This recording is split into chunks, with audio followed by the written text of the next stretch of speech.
Sunday, and I'm grinding again.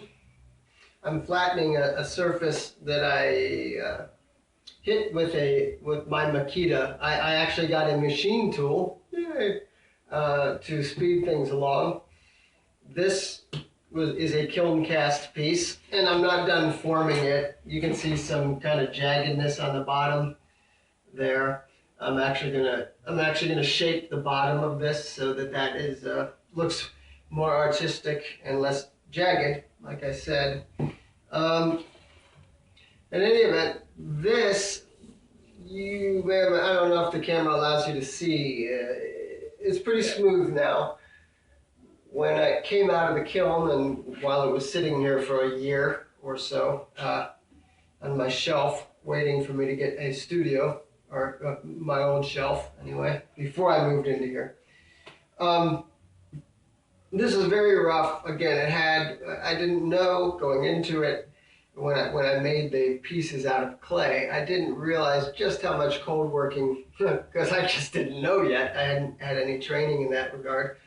Did not know how much cold working it took to flatten imperfections. And so when I made the clay original, there was a lot of, it was sort of a flat surface, sort of flat, but there was a lot of divots and, a little ridge here, a little wave there. And finally, this past week, I got a grinder. I've been waiting to get a compressor for my air tool, the Alpha, but the compressor I need for it's very big and expensive, and I finally was just out of my mind. I went and got an electric, a Makita 5001C grinder, which again, this is a tool typically used for stone and marble polishing. Got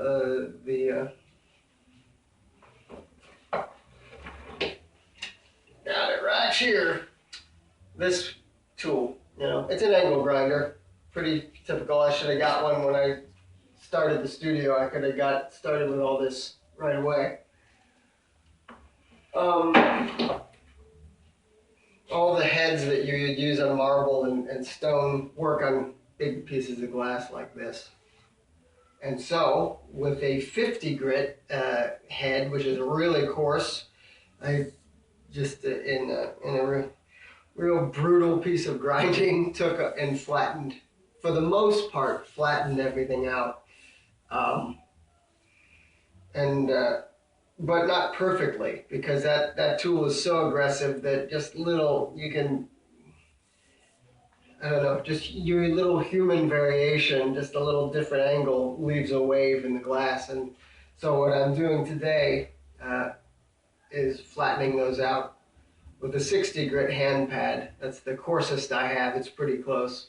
I had actually ground these to 800, which is almost ready to be polished.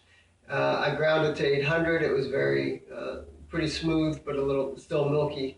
And then I looked down this edge and I noticed, the edge, when you really look at it, was going back and forth because these planes were actually much more wavy than I was perceiving just by looking at it casually or quickly. So now I'm looking at it with an artist's eye, and I'm trying to, what I've been doing all afternoon or morning and afternoon is just flattening the worst offenses of the grooves, of the waves, just by this.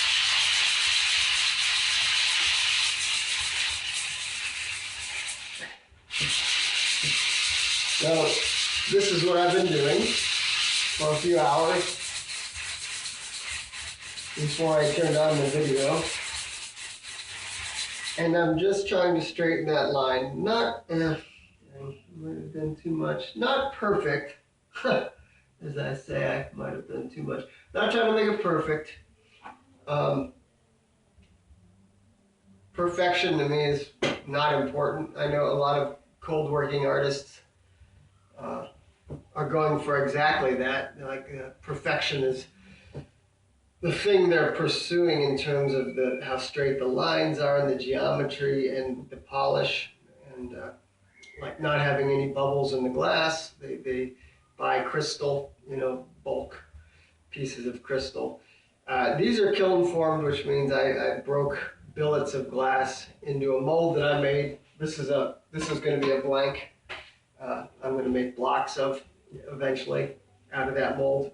I forgot what I was saying. Oh, when you fire kiln glass in a mold like that, you get bubbles. And to me, the bubbles, well, not to me, without question, the bubbles allow you to have a sense of depth as you look through the transparency, as you look through the material.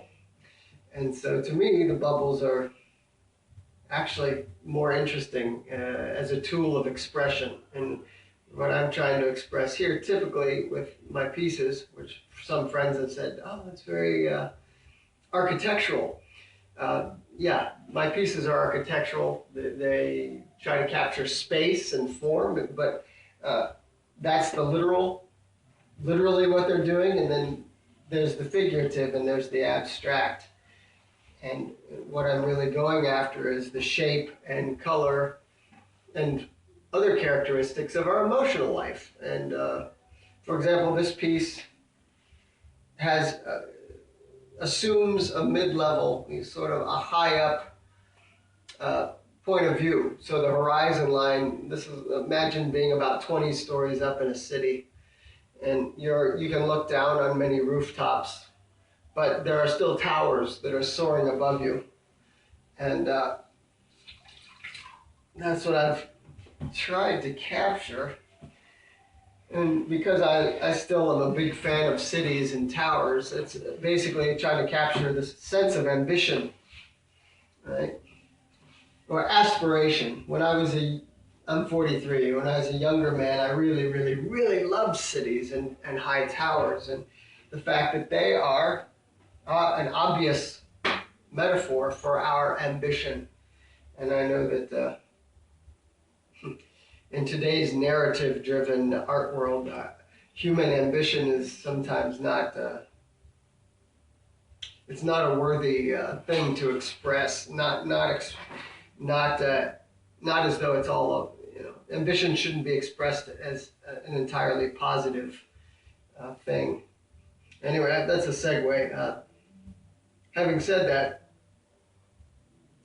the choice of the color of glass, which is sort of an amber, a brown, and the fact that I've made these forms appear to come out of a fog, that does say something about our ambition, and it's not all positive. I recognize that. So I was trying to hit all bases the way I see it. Anyway, I don't know where I was going with that, but I am grinding away today. I just thought I'd give you an update. I'm excited because the Makita is allowing me to really speed up. This will be done before Christmas. I finished this. Well, it's not quite done. It's not done, but it's heavy. This piece, has horizon lines etched into it. The vanishing point for the sky, the horizon lines of the sky is somewhere way, way below the horizon. So that hopefully creates this illusion of this tremendous vaulting space, and with the ground, the lower horizon lines going back a great distance as well, but with a vaulting sky, with a deep shadow falling over the whole scene. That is an obvious metaphor for the space we live our lives, and that shadow, well, that could be whatever you imagine, but it's pretty obvious why it's falling over the space of our life. Pretty simple. At least if you think in abstract, which is like all I do. Don't bother me with math. I can't do it. Abstract thinking, that's the first way I think. So I don't know what that's worth. Hopefully it's worth a lot of money to somebody eventually. Anyway, so I'll do this rough grit You know, I'm going to flatten this to the point, you know, flat as I want it to be. Again, I'm not going for perfection. That doesn't add anything. You think about works of art that are great. Like, for me, I always go Rembrandt, The Night's Watch. Like, you know, I'm sure it's not the most exciting work for a lot of people, but to me, the Dutch Renaissance and their use of light is probably my favorite. You know, you look at any of those Vermeer, Rembrandts, or Van Dyck, what's perfect? You know, if you said, oh, that needs to be perfect, if you're looking at any one of their pieces of works that has a lot of renown, the idea of perfection wouldn't add a thing to it. The thing itself, as derived, is what's perfect. So in glass, I'm not going for the perfectly straight edge or the no bubbles in the glass. I think that doesn't add anything. I guess I'm expressing a frustration, I guess, because I'm frustrating myself talking about it. I'm typically of two minds about everything. So. Anyway, there's a certain pleasure on this Sunday when I don't want to bother people with the loud machine tools of just doing the medieval work and the hand grinding. And when I get back on Tuesday, I'm going to go back and take all these surfaces that will be pretty rough from this, that are going to be, and then I'm going to hit them with the higher and higher grits up to 800, and then 4F pumice, 4F. That's from his Glassworks. The 4F pumice is very fine, and as with that piece, I didn't do cerium on that piece. And as far as I can tell, it's optically as clear as I want it to be. It's beautiful. It turned out beautifully, which is such a relief after I've been doing these kiln-formed pieces now for over 2 years and not being able to finish any of them until I finally made the studio happen.